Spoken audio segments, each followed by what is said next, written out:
একজন বাবাজিও আর প্যান্ডেলের বাহিরে থাকবেন না। একজন যুবক ভাই মোবাইল, ফেসবুক, ইন্টারনেট বন্ধুর আড্ডায় থাকবেন না। একজন পর্দার আড়ালের মাও আর কোনো কাজে ব্যস্ত থাকবেন না। এ বাবাজি,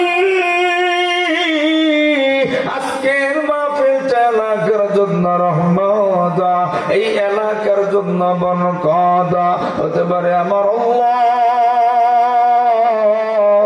আজকের মাহফিলের ওসিলায় আমার আপনার জিন্দেগির গুনাহ মাফ করে দিতে পারে। কথা বলেন ঠিক না?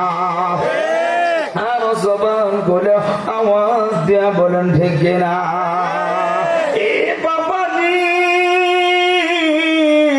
আল্লাহর পয়গম্বর মুসা কালিমুল্লাহ আল্লাহ রাব্বুল আলামিনকে ডাক দিয়া বলেন, আল্লাহ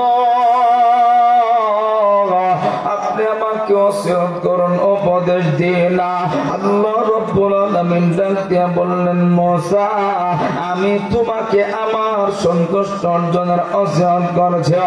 মুসা কালিমুল্লাহ দ্বিতীয়বার আল্লাহকে ডাক দিয়া বলেন, আল্লাহ আপনি আমাকে ওসিয়ত করুন, উপদেশ দিন। আল্লাহ রাব্বুল আলামিন ডাক দিয়া বললেন, মুসা আমি তোমাকে তোমার মায়ের সন্তুষ্ট অর্জনের ওসিয়ত করছি। মুসা কালিমুল্লাহ তৃতীয়বার আল্লাহকে ডাক দিয়া বললেন, আল্লাহ আপনি আমাকে ওসিয়ত করুন, উপদেশ দিন। আল্লাহ রাব্বুল আলামিন ডাক দিয়া বললেন, মুসা আমি তোমাকে তোমার মায়ের সন্তুষ্ট অর্জনের ওসিয়ত করছি। মুসা কালিমুল্লাহ চতুর্থবার আল্লাহকে ডাক দিয়া বললেন, আল্লাহ আপনি আমাকে ওসিয়ত করুন, উপদেশ দিন। আল্লাহ রাব্বুল আলামিন ডাক দিয়া বললেন, মুসা আমি তোমাকে তোমার বাবার সন্তুষ্ট অর্জনের ওসিয়ত করেছি।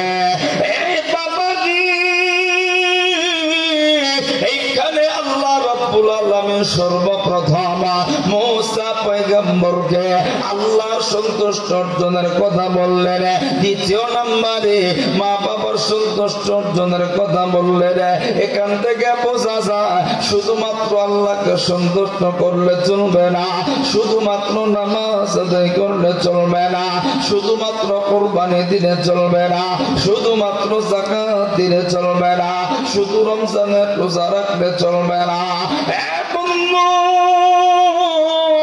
আল্লাহর হুকুমগুলি পালন করার সাথে সাথে যদি মা বাবার খেদমত করতে পারি, যদি তাদের সন্তুষ্ট অর্জন করতে পারি, আমার আল্লাহ